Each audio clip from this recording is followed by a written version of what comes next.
Hello friends, स्वागत है आप सबका आपके अपने यूट्यूब चैनल पर। यूपी पुलिस कांस्टेबल और एसएससी जीडी तथा यूपीएसआई के लिए आप लोग बहुत ही ज़ोर शोर से तैयारी कर रहे होंगे और इस क्रम में आज हम लोग हिंदी प्रैक्टिस सेट 5 को लेकर आए हैं, जो कि आपके एग्जाम के पॉइंट ऑफ व्यू से बहुत ही ज़्यादा इम्पॉर्टेंट है। तो आइए शुरू करते हैं आज की अपनी क्लास और देखते हैं हिंदी के प्रैक्टिस सेट 5 को। सारे प्रश्न आपके एग्जाम के दृष्टिकोण से बहुत ज़्यादा इम्पॉर्टेंट है। आज का हमारा पहला प्रश्न है, धातु किसे कहते हैं। पहला ही प्रश्न है कि धातु किसे कहते हैं। तो क्रिया के मूल रूप को कहते हैं, क्रिया के सामान्य रूप को कहते हैं, क्रिया के उत्तम रूप को कहते हैं, या क्रिया के संपूर्ण रूप को कहते हैं। क्रिया क्या है?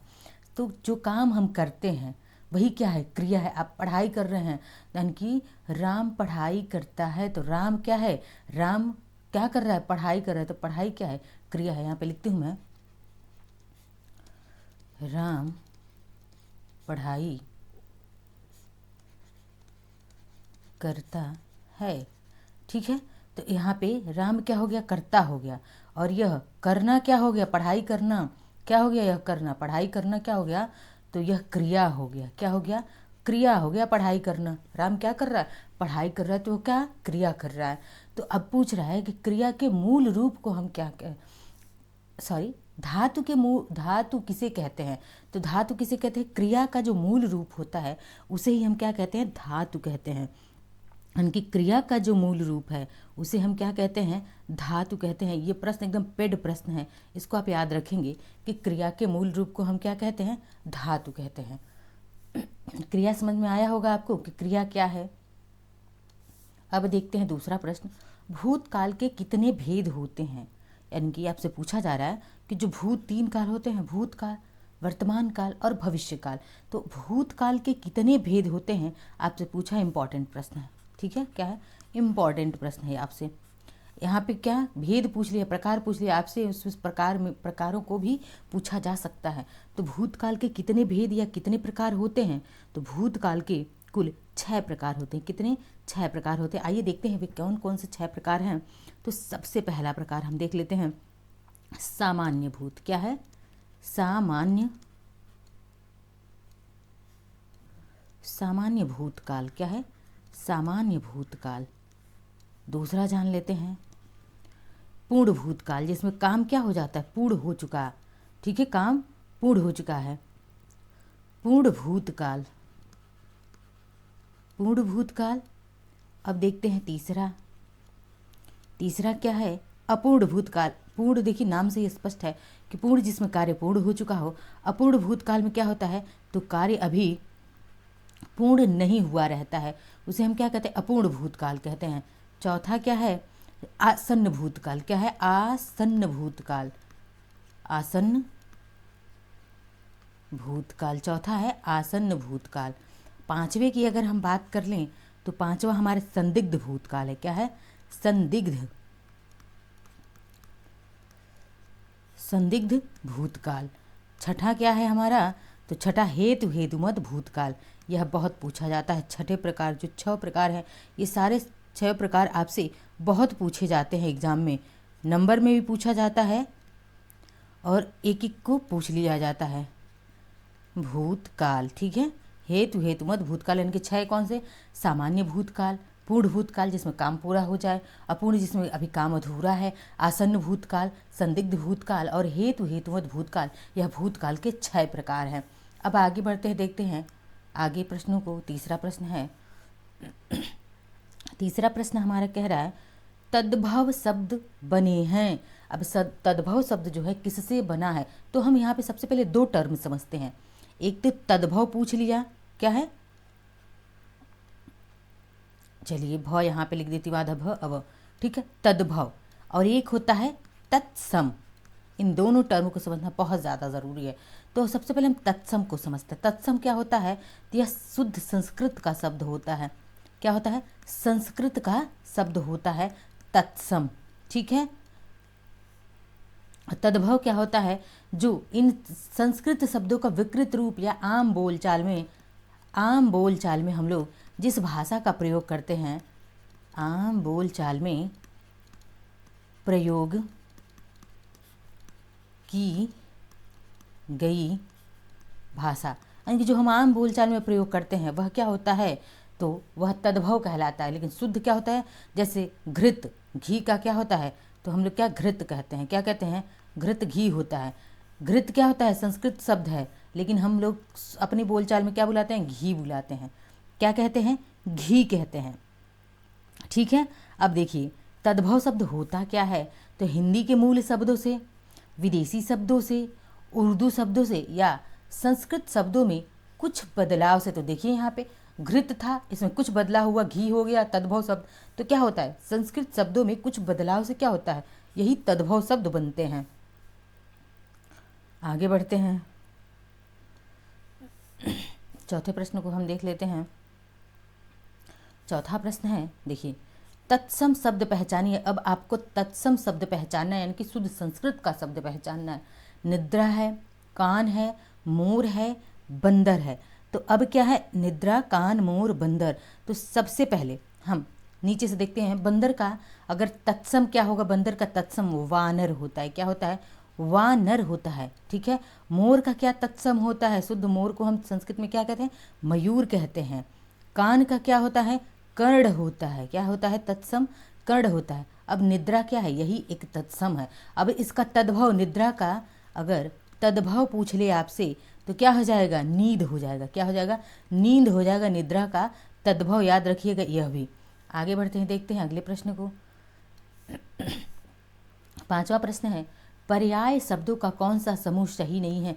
पर्याय मतलब क्या पूछा है, पर्याय, पर्यायवाची की बात कर रहा है। किसकी बात कर रहा है, पर्याय, पर्यायवाची। पर्याय मतलब पर्यायवाची शब्द का,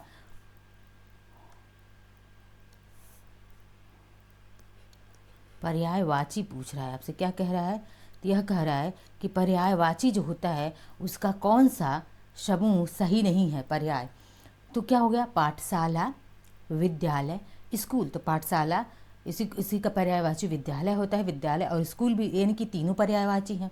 नारी, महिला, औरत, ये तीनों पर्यायवाची हैं।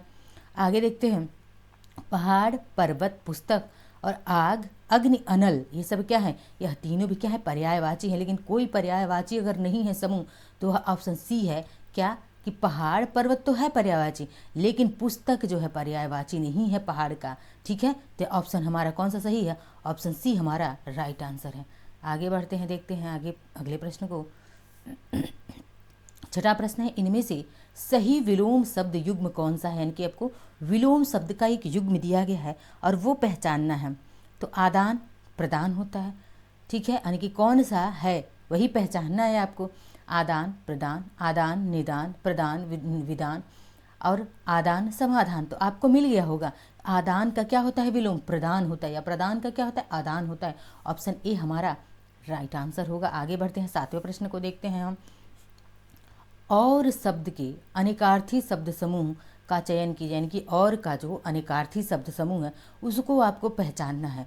तो और का अनेकार्थी क्या होगा, अन्य होगा, उसका होगा, दूसरा, तथा, सब, परंतु, परंतु, अपना।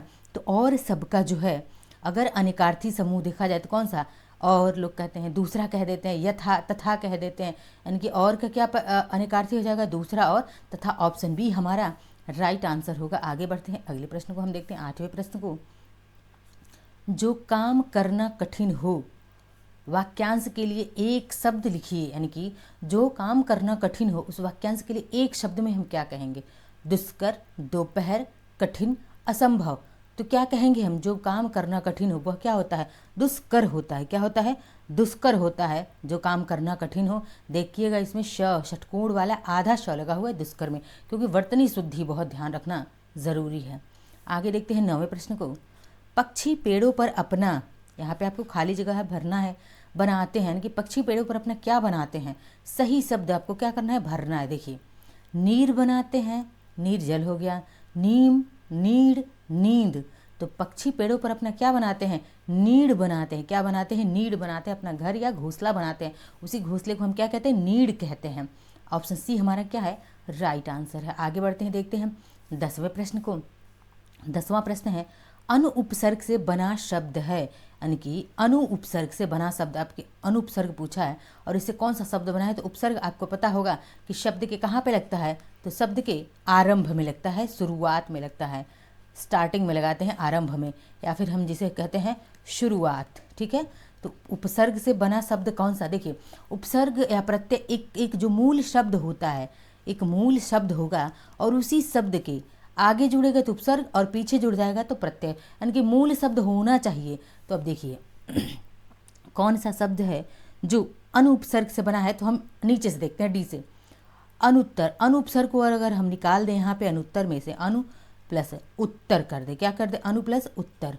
अब देखिए अनुत्तर यही है, तो उत्तर कोई अनु प्लस तर क्या हो जाएगा, अनु प्लस तर। तो अनुत्तर कोई शब्द वर्ड नहीं है, इसका मीनिंग नहीं आ रहा है। तो अनुत्तर यानी कि अनुत्तर एक पूरा शब्द है, इसमें अनुपसर्ग नहीं है, भले दिख रहा है लेकिन यह इसमें अनुपसर्ग नहीं है। अंतर, इसमें तो अनुपसर्ग दिख ही नहीं रहा है, पहले वैसे ही गलत है ये। अब देखिए एक बचा अनुपम और एक बचा अनुचर। अब देखिए अनुपम, पम कोई वर्ड नहीं होता है, यह पूरा अनुपम एक शब्द ही है पूरा, अनुपसर्ग बी में भी नहीं है। लेकिन अनुचर की अगर हम बात करें तो चर एक वर्ड होता है, क्या होता है, चर, चराचर जिसे हम कहते हैं, तो चर वर्ड है और इसमें अनुपसर्ग जुड़ गया है, तो क्या बन गया है, अनुचर बन गया है। क्या बन गया है, अनुचर। अब जानते हैं, हम समझते हैं, देखिए अनुचर कैसे होगा, अनु प्लस चर, इससे बना है। चर हमारा मूल वर्ड है, उसमें अनु उपसर्ग लग गया है। ठीक है, अनु का मतलब छोटा होता है, अनुकरण होता है, पीछे चलना होता है। ठीक है, और अनुचर जिसका अर्थ होता है क्या, सेवक। अनुचर का अर्थ क्या होता है, सेवक होता है, यह भी याद रखिएगा। 11वां प्रश्न देखिए, भुलक्कड़ शब्द में किस प्रत्यय का प्रयोग हुआ है। प्रत्यय कहाँ लगता है, शब्दों के अंत में। कहाँ लगता है, शब्दों के अंत में क्या लगता है, प्रत्यय लगता है। तो देखिए भुलक्कड़ में कौन सा, भुलक्कड़। अब देखिए भूल है, मेन शब्द हमारा क्या है, भूल है, और इसमें कौन सा प्रत्यय जोड़ा गया है, तो भुलक्कड़ बन गया। देखिए भू ड़ अक्कड़ भूल, तो अगर बात करें तो भूल में कौन सा अक्कड़ प्रत्यय जोड़ के भुलक्कड़ बन गया है। सी हमारा ऑप्शन सही है। 12वां प्रश्न देखते हैं, गीतांजलि शब्द का सही संधि विच्छेद है। गीतांजलि शब्द का सही शब्द विच्छेद क्या होगा, गीता प्लस अन्य, गीत प्लस जली, गीता प्लस अंजलि, गीता प्लस अंजलि, या फिर गीत प्लस अंजलि। तो गीतांजलि का सही संधि विच्छेद क्या हो जाएगा, तो गीतांजलि का सही संधि विच्छेद अगर हम देखें तो गीत प्लस अंजलि क्या हो जाएगा, गीत प्लस अंजलि से क्या हो जाएगा, गीतांजलि क्या हो जाएगा। गीतांजलि क्यों होगा, क्योंकि देखिए यहाँ त है, पूरा त है ये, अगर इस त में ऐसे हलंत रहता तब तो ये आधा त रहता, लेकिन ये क्या है, स्व व्यंजन है, ये क्या है, व्यंजन है सिर्फ। लेकिन इसमें अगर अ मिलके और ये त ऐसे हो गया, यह इसमें क्या है, अ छुपा हुआ है। तो वैसे ही यहाँ त में क्या है, अ छुपा है, और यहाँ पे भी क्या है, अ है, यानी कि अ प्लस अ मिलके क्या हो गया, आ हो जाता है। आपको पता है दीर्घ संधि किसका, दीर्घ संधि का यह फॉर्मूला है, दीर्घ संधि का उदाहरण है कि जहाँ पे अ और अ मिल जाए या आ और अ मिल जाए तो क्या हो जाएगा, वहाँ पे दीर्घ हो जाता है, आ हो जाता है। तो गीत प्लस अंजलि यानी कि यहाँ पे भी हो और यहाँ पे भी हो, मिलके क्या हो जाएगा, गीतांजलि हो जाएगा, यानी कि यही गीतांजलि बना है। पूछे गीतांजलि में कौन सा संधि है, तो दीर्घ संधि है। आप यह भी याद रखेंगे कि दीर्घ संधि का उदाहरण है गीतांजलि। आगे बढ़ते हैं, देखते हैं 13वें प्रश्न को, सभी मिलकर स्कूल जाता है वाक्य का शुद्ध रूप है, यानी कि सभी मिलकर स्कूल जाता है, यह क्या अशुद्ध वाक्य है और इसका आपको शुद्ध रूप पहचानना है कि क्या होगा। तो सभी मिलकर स्कूल गए, सभी मिलकर साथ स्कूल गए जाते हैं, सभी मिलकर स्कूल जाते हैं, या सभी साथ स्कूल गए। अब बताइए सभी मिलकर स्कूल जाता है, इसका सही शुद्ध वाक्य क्या होगा, ऑप्शन डी होगा कि सभी साथ स्कूल गए। यही क्या है, शुद्ध रूप है। क्या है, शुद्ध रूप है यही कि सभी साथ स्कूल गए। आगे बढ़ते हैं 14वें प्रश्न की तरफ। 14वां प्रश्न है, रसोई घर में कौन सा समास है। अब आपको समास बताना है। मैंने आपको बहुब्रीहि द्विगु समास तो पहले बता दिया। बहुब्रीहि में क्या होता है, ना तो उत्तर पद प्रधान होता है और ना ही पूर्व पद, ना तो यानी कि पहला पद प्रधान होता है और ना ही दूसरा पद प्रधान होता है, बल्कि इन दोनों से तीसरे पद की प्रधानता आती है। वही क्या होता है, वही जो है बहुव्रीहि समास होता है। क्या होता है, बहुव्रीहि। जैसे चंद्रशेखर, चंद्र है शिखर पर, जिसके अर्थात भगवान शिव। लंबोदर, लंबा है उधर जिसका अर्थात भगवान गणेश। ठीक है। तो अब हम द्विगु समास क्या होता था, यहाँ पे देखिए द्विगु समास क्या होता था, जिसमें पहला पद क्या होता था, पहला मैं लिख देती हूँ, पहला पद क्या होता है, तो पहला पद संख्यावाची, संख्यावाची यानी कि क्या हो गया, पहला पद संख्यावाची। जैसे चौराहा, चौराहा यानी कि चौराहा का मतलब क्या हो गया, चार राहों का समूह, चार राहों या चार रास्तों का समूह। तो आप चार को गिन सकते हैं ना, चौराहा में चार गिन सकते हैं। तो यहाँ पहला पद क्या है, चौ यानी कि चार, तो संख्यावाची है। द्वंद्व समास में क्या होता है कि द्वंद्व समास दोनों पद की प्रधानता होती है। जैसे पाप पुण्य, यहाँ पे हमने लिखा पाप और पुण्य, दोनों में द्वंद्व है ना, पाप और पुण्य में योजक चिन्ह हमेशा रहेगा।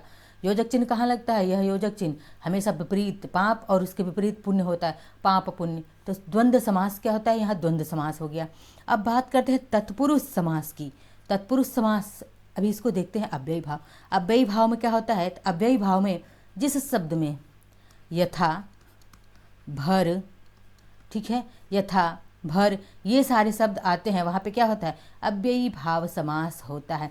अब हम बात कर लें ऑप्शन बी की, जो हमारा सही उत्तर है कि तत्पुरुष समास। तत्पुरुष समास में क्या होता है, इसमें कारक चिन्हों का लोप होता है। किसका होता है, कारक चिन्ह, जितने कारक चिन्ह होते हैं उनका लोप होता है, उसे ही हम क्या कहते हैं, तत्पुरुष समास कहते हैं। जैसे रसोई घर, शब्द क्या है, रसोई घर, यानी कि आपका क्या आ रहा है इसका, तो इसको अगर आप देखोगे विग्रह करके तो रसोई का घर, क्या है, रसोई का घर, विग्रह समास, विग्रह रसोई घर का करोगे तो क्या हो जाएगा, रसोई का घर हो जाएगा। ठीक है, यानी कि रसोई का घर।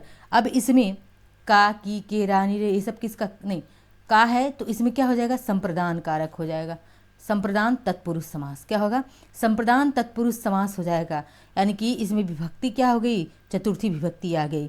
तो इसमें क्या हो गया, उत्तर पद प्रधान और पूर्व पद क्या हो गया, गौड़ हो गया, और घर जो है क्या हो गया, प्रधान, और रसोई क्या हो गया, गौड़ हो गया। तो इसमें कौन सा समास है, तत्पुरुष समास है। ठीक है, कौन सा समास है, तत्पुरुष समास है।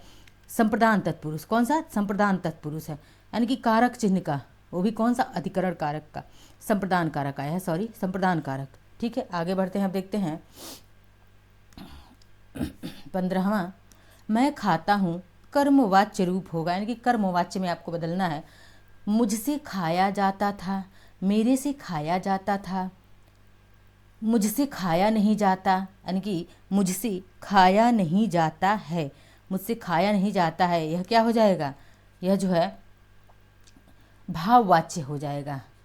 भाववाच्य, भाववाच्य में क्या होता है, मुझसे खाया नहीं जाता, मुझसे उठा नहीं जाता, मुझसे चला नहीं जाता, मुझसे, मतलब उसमें नहीं, निगेटिव आता है। भाववाच्य में नहीं, नहीं शब्द ज़रूर आएगा कि मुझसे चला नहीं जाता, मुझसे किया नहीं जाता, मुझसे पढ़ा नहीं जाता, मुझसे खाया नहीं जाता। ठीक है, तो ये भाववाच्य हो जाएगा। अब कह रहे मुझे खाया जाता है, यानी कि मैं खाता हूँ का कर्मवाच्य क्या हो जाएगा, तो मुझसे खाया, मुझसे क्या हो जाएगा, यह मुझसे खाया जाता है, ऑप्शन डी राइट है। क्या हो जाएगा, मुझसे, मुझसे खाया जाता है, यह हमारा क्या हो जाएगा, यही हो जाएगा कर्मवाच्य। क्या हो जाएगा, कर्मवाच्य हो जाएगा, मुझसे खाया जाता है। भाववाच्य में क्या हो जाएगा, हमेशा निगेटिव सेंस आता है। 16वें प्रश्न को देखते हैं। 16वां प्रश्न है, मैं रोज पढ़ता हूँ, वाक्य में क्रिया विशेष का भेद बताइए। मैं रोज पढ़ता हूँ, और इसमें एक क्रिया विशेषण का भेद बताने कि कौन सा क्रिया विशेषण है, स्थानवाचक है, ऋतिवाचक है, कालवाचक है, या परिमाणवाचक है। तो कह रहा है मैं रोज पढ़ता हूँ, रोज क्या कह रहा है, मैं रोज पढ़ता हूँ, यानी कि यह किसकी बात कर रहा है, काल की बात कर रहा है। किसकी, काल की बात करें कि रोज डेली पढ़ाई करता है। तो यहाँ पे कौन सा क्रिया विशेषण हो जाएगा, कालवाचक क्रिया विशेषण। क्या हो जाएगा, कालवाचक। परिमाणवाचक में क्या होता है, नाप तौल की चीज़ें आती हैं। ठीक है, स्थानवाचक किसी स्थान विशेष, इलाहाबाद, प्रयाग, जैसे मान लीजिए प्रयागराज, लखनऊ, वाराणसी, दिल्ली, स्थानवाचक हो गया। ठीक है, आगे बढ़ते हैं। 17वां प्रश्न है, योजक चिन्ह। आपको योजक चिन्ह बताना है। योजक चिन्ह, योजक चिन्ह क्या होता है, मैंने बताया, यह है योजक चिन्ह। जैसे रात दिन में लगता है, योजक चिन्ह कहाँ लगता है, भाषा विपरीत के बीच, रात का उल्टा दिन होता है, तो योजक चिन्ह यही क्या है, योजक चिन्ह है। तो देखिए इसमें योजक चिन्ह पहचानना है। यह क्या है, यह जो ऐसे दिया है एक्सक्लेमेशन का, विस्मयादि बोधक का। ठीक है, और यह क्या है, प्रश्नवाचक है। यह क्या है, प्रश्नवाचक है, लिख देती हूँ, प्रश्नवाचक है, ठीक है। और यह विस्मयादि बोधक है,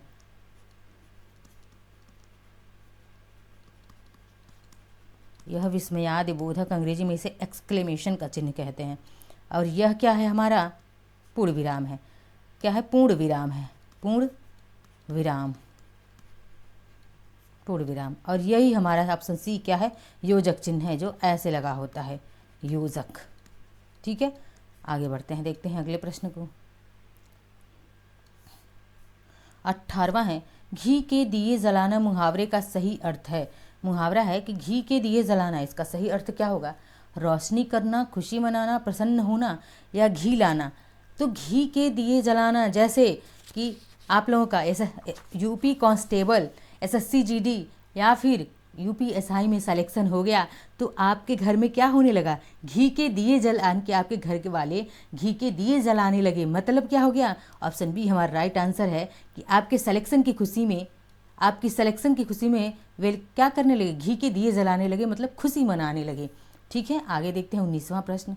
19वां प्रश्न है, लोकोक्ति का सामान्य अर्थ है। लोकोक्ति, इसका सामान्य अर्थ क्या है, लोक की उक्ति, लोक की बातें, लोगों की लेख और अच्छी बातें। तो लोकोक्ति का क्या होता है सामान्य अर्थ, लोक की उक्ति, यानी कि लोक या लोग की उक्ति, लोगों द्वारा कही गई बातें ही क्या होती हैं, लोकोक्ति कहलाती हैं। आगे बढ़ते हैं, देखते हैं अगले प्रश्न को अपने। हमारा 20वां प्रश्न है, चमक उठी सन 57 में वह तलवार पुरानी थी, यानी कि चमक उठी सन 57 में वह तलवार पुरानी थी, इनमें कौन सा रस है। देखिए पढ़ते ही आप लोगों के रोंगटे खड़े हो जाएंगे, इसको अगर सही से पढ़ दिया जाए कि चमक उठी सन 57 में वह तलवार पुरानी थी, खूब लड़ी मर्दानी वह तो झांसी वाली रानी थी। ये पूरी लाइन है, तो क्या हो गया, इसमें कौन सा रस, कौन सा भक्ति रस आ रहा है, नहीं। आपको हास्य हंसी आ रही है, बिल्कुल नहीं। श्रृंगार रसी, इसका भी, इसका स्थायी भाव क्या होता है, रति होता है। तो क्या प्रेम आ रहा है यहाँ पे, बिल्कुल नहीं। इसका स्थायी भाव हास होता है, भक्ति का। अब बात करें हम वीर रस, वीर रस, इसमें कौन सा रस है, वीर रस है, यानी कि पढ़ते ही आपके रोंगटे खड़े हो जाएंगे, भौं खड़े हो जाएंगे, वहाँ पे वीर रस। इसका स्थायी भाव क्या होता है, उत्साह। क्या होता है, उत्साह होता है वीर रस का स्थायी भाव। आगे बढ़ते हैं, देखते हैं अगले प्रश्न को। 21वां प्रश्न है, चौपाई के प्रत्येक चरण में कितनी मात्राएं होती है। चौपाई मतलब 4 चरण, चौपाई का मतलब कितना हो गया, तो चौपाई मतलब 4 चरण होते हैं। और कह रहा है इन चारों चरणों के प्रत्येक 4 चरण जो होते हैं उनमें कितनी मात्राएं होती है चौपाई के प्रत्येक चरण में। तो देख कितनी मात्राएं होती हैं, 20, 17, 15 या फिर 16। कितनी मात्राएं होती है, 16 मात्राएं होती हैं। कितनी मात्राएं, 16 मात्राएं, 16 16 प्रत्येक चरण में 16 16। 4 चरण जैसे 1, 2, 3 और 4, 4 चरण हो गए ना, तो इन चारों में प्रत्येक चरण में 16 16 16 16 मात्राएं होती हैं, ठीक है। आपको याद रखना होगा। अब आगे बढ़ते, देखिए इनमें आगे बढ़ने से पहले एक चीज़ जानना चाहूँगी कि पहले, दूसरे और तीसरे चरण की चौथे से मिलती हैं, यानी कि तुक जो होता है ना, राइमिंग, इन लोगों की राइमिंग क्या होती है, पहले का, यानी कि पहले की राइमिंग दूसरे से और तीसरे की राइमिंग चौथे से मिलेगी, ठीक है। तुक को हम राइमिंग कहते हैं। अब आगे देखते हैं 22वां प्रश्न अपना क्या कह रहा है, काली घटा का घमंड घटा। ये तो मैं पहले दिन से ही आपको बताते आ रही हूँ, खट दे आप देखते ही आंसर बता देंगे कि काली घटा का घमंड घटा में कौन सा अलंकार है। मैंने बताया है जोड़े में आता है, देखिए घटा और घटा जोड़े में आया ना, लेकिन अर्थ अलग अलग होंगे। काली घटा, यहाँ पे क्या है, काली घटा, घटा का मतलब क्या हो गया, बादल हो गया। और यहाँ घटा का मतलब क्या हो गया, कम होना, यानी कि काली घटा का जो काले बादल थे उनका घमंड घट गया, यानी कि घटा शब्द एक ही शब्द है, जोड़े में आया है और लेकिन अर्थ अलग अलग हो गया। वहाँ पे यमक अलंकार होता है, जैसे कनक कनकते सौगुनी मादकता अधिकार, या खाए बौराए जग वा पाए बौराए। यहाँ पे कनक, कनक शब्द का 2 मीनिंग हो रहा है। एक तो कनक का मीनिंग क्या हो रहा है, सोना हो रहा है कि जिसको पा के बौरा जाता है लोग, या फिर धतूरा होता है जिसको खा करके बौरा जाते हैं लोग, ठीक है। उपमा क्या क्या होता है, उपमा में होता है जैसे से अंग्रेजी में हम सिमिली कहते हैं। तो देखिए उपमा अलंकार में इसकी पहचान मैं बता देती हूँ, सा, सी, सम, सरिस, यह याद रख लीजिए एकदम अच्छे से।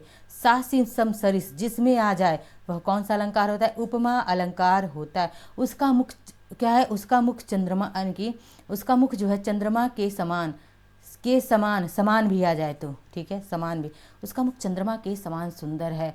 चंद्रमा सा सुंदर है, वह मान लीजिए कि राधा, राधा सीता सी सुंदर है, सा सी सम सरिस समान, ये सब आ जाए उपमा अलंकार में आता है। ठीक है, अनुप्रास अलंकार में मैंने बताया है क्या होता है। अनुप्रास अलंकार में एक शब्द का अनेक अर्थ, यानी कि अनुप्रास अलंकार में एक शब्द का अनेक अर्थ में, और एक साथ ही साथ क्या होता है, एक वर्ण की बार बार आवृत्ति होती है, यानी कि क्या होता है, एक ही वर्ण की बार बार जब आवृत्ति हो वहाँ पे अनुप्रास अलंकार होता है। तरन तनुजा तट तमाल तरवर बहु छाय तत रघुपति राघव राजा राम, इसमें भी क्या है, अनुप्रास, यानी कि एक वर्ण की बार बार जब आवृत्ति हो वहाँ पे अनुप्रास अलंकार होता है।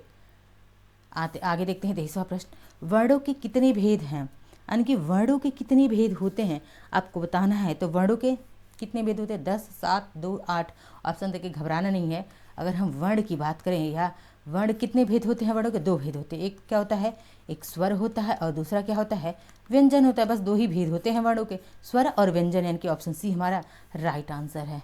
स्वर क्या होता है, तो बिना किसी सहायता से बोले जाते हैं। व्यंजन स्वरों की सहायता से बोले जाने वाले शब्दों को हम क्या कहते हैं, व्यंजन। जैसे क है, इसमें कैसे बना है, क वर्ण विच्छेद करके दिखा रही हूँ, आधा क प्लस अ। अब इससे क्या बना है, क, यानी कि जो स्वर की सहायता से बोला जाए उसे हम क्या कहते हैं, व्यंजन कहते हैं। आगे बढ़ते हैं, 24वां प्रश्न देखते हैं, निम्नलिखित में से कौन सा शब्द स्त्रीलिंग है। इसमें से आपको स्त्रीलिंग शब्द बताना है। क्या है, मलिक है, कर है, पाठक है, योगिनी है। तो आपको साफ साफ दिखाई दे रहा है, इसमें से एक ही शब्द है डी। योगिनी शब्द क्या है, स्त्रीलिंग है। आगे बढ़ते हैं, देखते हैं अपने अगले प्रश्न को। 25वां है, पुल्लिंग शब्द का चयन करना। अब आपको पुल्लिंग शब्द बताना है।